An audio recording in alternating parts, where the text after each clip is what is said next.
সম্মানিত দর্শক মণ্ডলী, এতক্ষণ শুনলেন বিস্তারিত একটি ভিডিও। এখন শুনবেন বিস্তারিত আলোচনা। খালেদা জিয়ার সঙ্গে গণ অভ্যুত্থানের নেতাদের শুভেচ্ছা বিনিময়।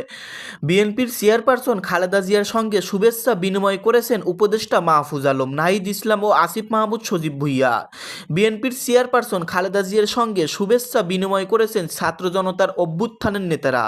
সশস্ত্র বাহিনী দিবস উপলক্ষে আজ বৃহস্পতিবার ঢাকা সেনানিবাসের সেনাকুঞ্জে আয়োজিত সংবর্ধনা অনুষ্ঠানে তারা খালেদা জিয়ার সঙ্গে দেখা করেন। আজ সন্ধ্যায় বৈষম্য বিরোধী ছাত্র আন্দোলনের ভেরিফাইড ফেসবুক পেজ থেকে খালেদা জিয়ার সঙ্গে গণ অভ্যুত্থানের অন্যতম প্রধান তিন নেতা এবং বর্তমান অন্তর্বর্তী সরকারের উপদেষ্টা মাহফুজ আলম, নাহিদ ইসলাম ও আসিফ মাহমুদ সজীব ভুঁইয়ার সাক্ষাতের ছবি সংবলিত ফটোকার্ড প্রকাশ করা হয়।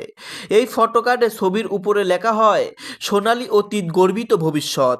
ওই ছবিতে এই তিন উপদেষ্টাকে বিএনপি চেয়ারপারসনের সঙ্গে কুশল বিনিময় করতে দেখা গেছে।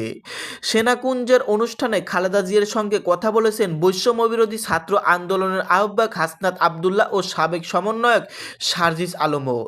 সেনাকুঞ্জের অনুষ্ঠানে খালেদা জিয়ার সঙ্গে কথা বলেন বৈষম্য বিরোধী ছাত্র আন্দোলনের আহ্বায়ক হাসনাত আবদুল্লাহ ও সাবেক সমন্বয়ক সার্জিস আলম।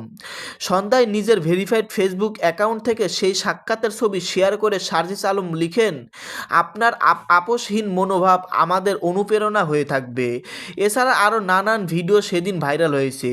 সাবেক প্রধানমন্ত্রী শেখ হাসিনার সঙ্গে অনেকেই সেদিন কুশল বিনিময় করেন, অনেকেই সেদিন তাকে সংবর্ধনা জানান। এদিকে আন্দোলনে নারীরা লড়েছেন সমাতলে, এখন কেন আড়ালে?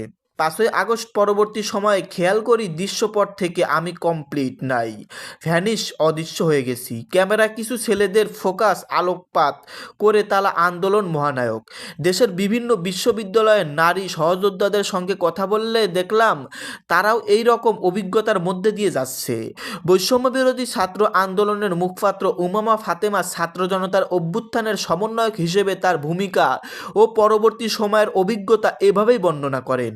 আজ শুক্রবার বিকেলে রাজধানীর জাতীয় প্রেস ক্লাবে গণ অভ্যুত্থানে নারীদের সংলাপ নারীরা কোথায় গেল শিরোনামের অনুষ্ঠানে যোগ দিয়ে উমামা ফাতেমার মতো আক্ষেপ প্রকাশ করেন আরও কয়েকজন নারী। আন্দোলনে সমাতালে লড়াই করে কেন আন্দোলনের পর তারা কোনো আলোচনায় নেই, সেই প্রশ্ন ছিল তাদের।